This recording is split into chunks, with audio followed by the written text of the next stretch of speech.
in this video we will see various complexity classes, or precisely the topic is easy and hard problems. All of you might be knowing that in theory of computation and analysis of algorithms, as far as they are concerned, the problems are divided into many different categories. That is, the problems or algorithms that can be executed very fast, and the algorithms that may take much time, and the algorithms that are even not possible to solve. So there are different category of algorithms, and the broadest category of all is easy and hard problems. That is, we can classify problems into easy and hard problems. As the name suggests, easy problems can be solved very quickly and in terms of time. That is in very few amount of time, units of time, easy problems can be solved and that can be verified to be working or not.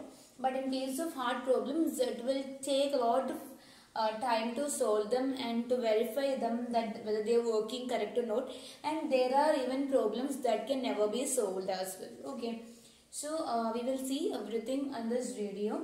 So usually the more specific categorization of problems is into problems can be divided into polynomial time algorithms, or algorithms can be divided into polynomial time algorithms and non-polynomial time algorithms.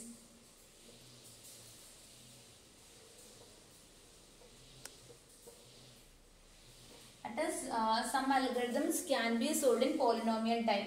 Polynomial time, some n is the input size of the program, we may be able to solve them in n square amount of time. Okay, like that. For example, you know that the complexity of bubble sort is order of n square, isn't it? So n square is actually a polynomial term. So we can say that bubble sort can be solved in polynomial time. Okay, but some other problems may take exponential or factorial amount of time to solve them. Such problems can be said as non-polynomial time algorithms. For example, the traveling salesperson problem that you may be already knowing take a factorial amount of time. So such problems are known as non-polynomial time algorithms. So now if I'm giving you the notations for complexity terms, we can say that if some algorithm is taking a constant units of time or order of one time, we say that it is taking constant amount of time. Now if the algorithm is taking order of some log n time, or n is the size of input, log n time, like the binary search tree operations, we call them logarithmic algorithms or logarithmic time. If the algorithm is taking order of n time, like a linear search, which just want you to traverse to the entire array just once, we say that these algorithms are linear time algorithms, because if n is the input size, they just take time in the order of n, where n is the input size. Now if some algorithm is taking n square amount of time, just like this bubble sort and most of the sorting algorithms, unlike the except the divide and conquer strategy algorithms, like selection sort, insertion sort, bubble sort, and all take order of n square time. If it is like that, we call them quadratic time algorithms.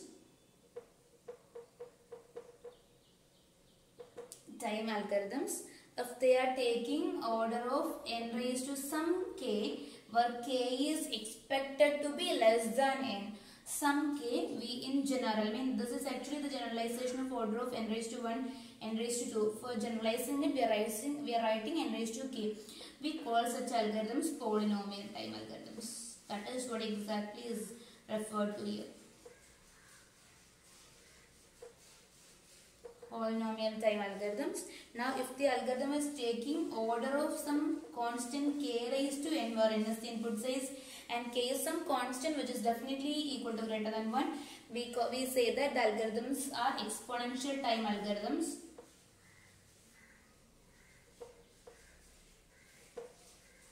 and if the algorithm is taking some order of n factorial time, we call them that factorial time algorithms. Okay. So this is the category of algorithms. Algorithms can be divided into polynomial time algorithms and non-polynomial time algorithms. So polynomial time algorithms take the time as, that is in their case, t of n can be written as some order of some constant into n raised to some k. But k is a constant and n is the input size, and this k is much less than n. Yeah.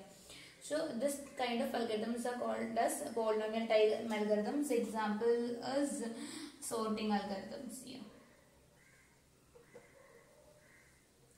And so this easy problems can be solved within polynomial time.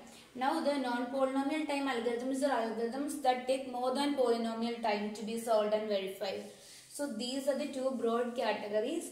And if you are classifying them more precisely, they can be classified as P, NP, NP complete and NP hard. So P or polynomial time algorithms are easy algorithms. It is easy to solve them. Then NP algorithms, we will see each one of them in detail. So NP algorithms have medium complexity. Then NP complete algorithms are actually hard to solve, and NP hard algorithms are the hardest to solve. Okay. So they are aligned in the increasing order of complexity. P algorithms are easy to solve and verify.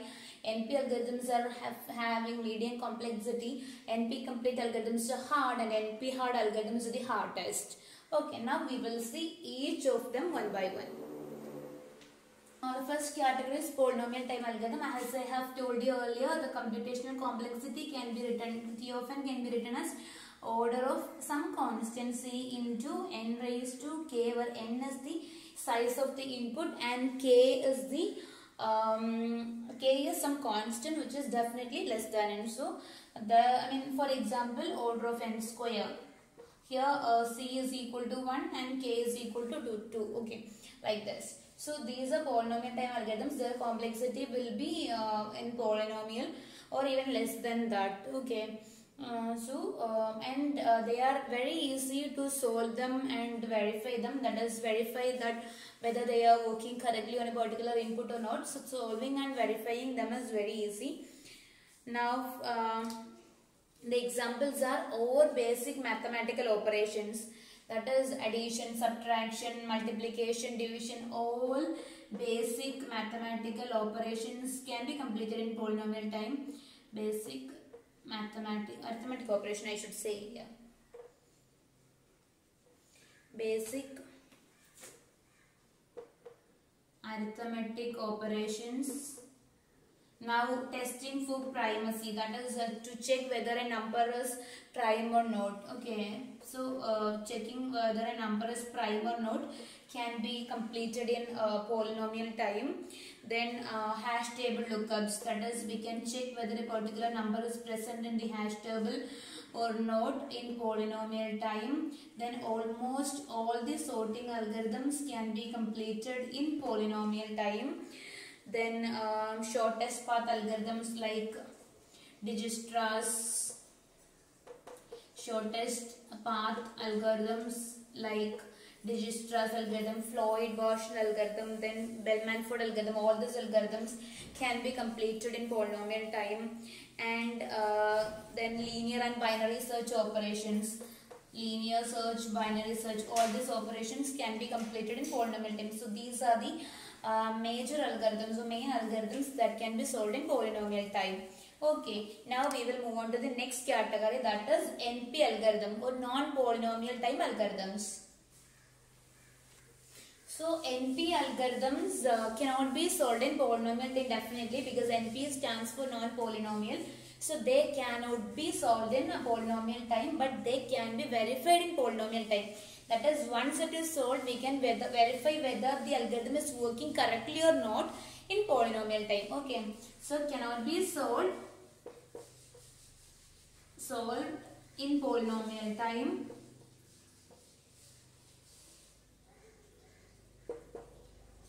but can be verified. but can be verified in polynomial time. So that is the speciality of NP algorithms. Cannot be solved in polynomial time but can be verified, and the complexity T of n can be written as T of n is equal to order of some C1 into k raised to some C2 into n. Here k is a constant, C1 is a constant, C2 is a constant, all are non-zero constants, n is the input size. Okay.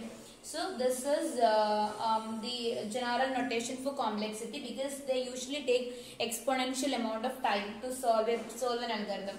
Now if you want to get more idea, we can substitute C1 and C2 as 1.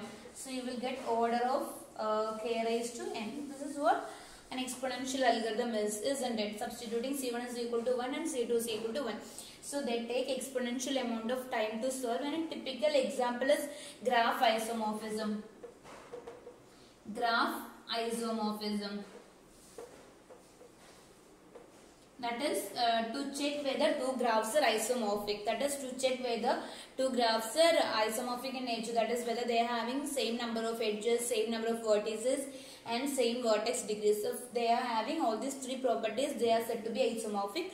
So the algorithms to check whether a graph is isomorphic or not take exponential amount of time. But once it is solved, we can verify whether the answer given by the algorithm is correct or not in polynomial time. So that is all about NP algorithms. Okay. So they have medium complexity, because even though they cannot be solved in polynomial time, they can be verified in polynomial time.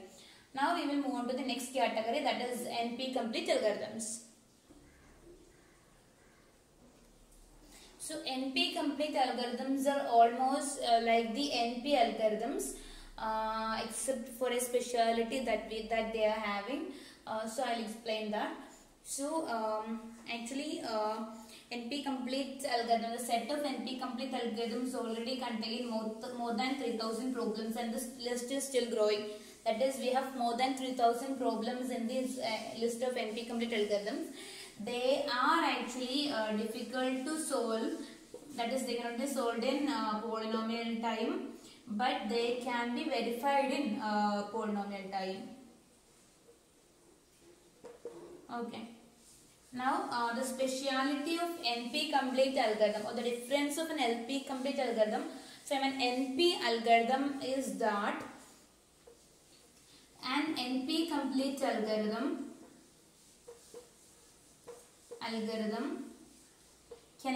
can be converted to any other NP complete algorithm.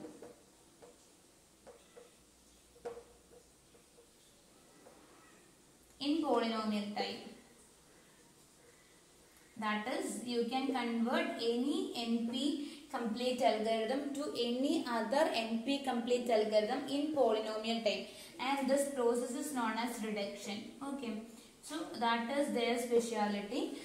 They are hard algorithms, and specialities. An NP complete algorithm can be converted to any other NP complete algorithm in polynomial time, and this process is known as reduction. Okay. Examples are TSP, traveling salesperson problem, the knapsack problem, then the graph coloring problem, etc.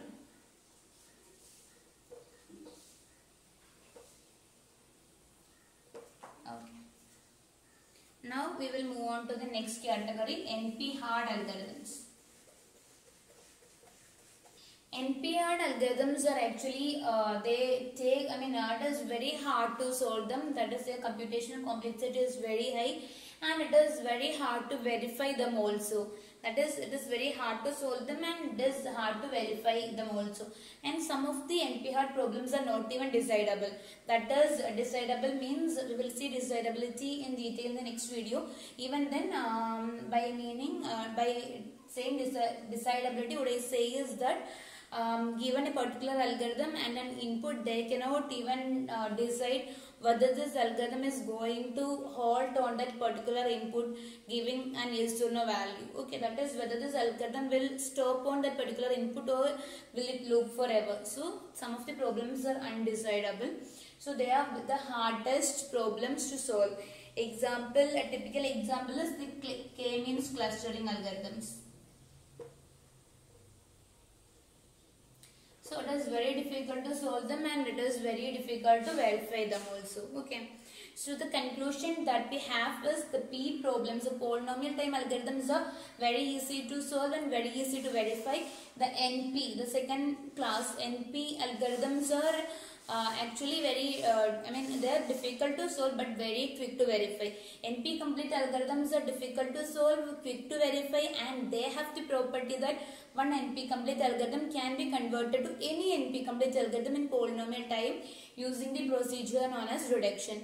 And NP hard algorithms are very hard to solve because it is very hard to solve them and even very hard to verify them. And some of the NP hard algorithms are even undesirable. That is, given a particular algorithm and an input, the algorithm cannot even decide whether this will stop or loop forever. Okay. So this is a small introduction to easy and hard problems. Hope you understood. Thank you.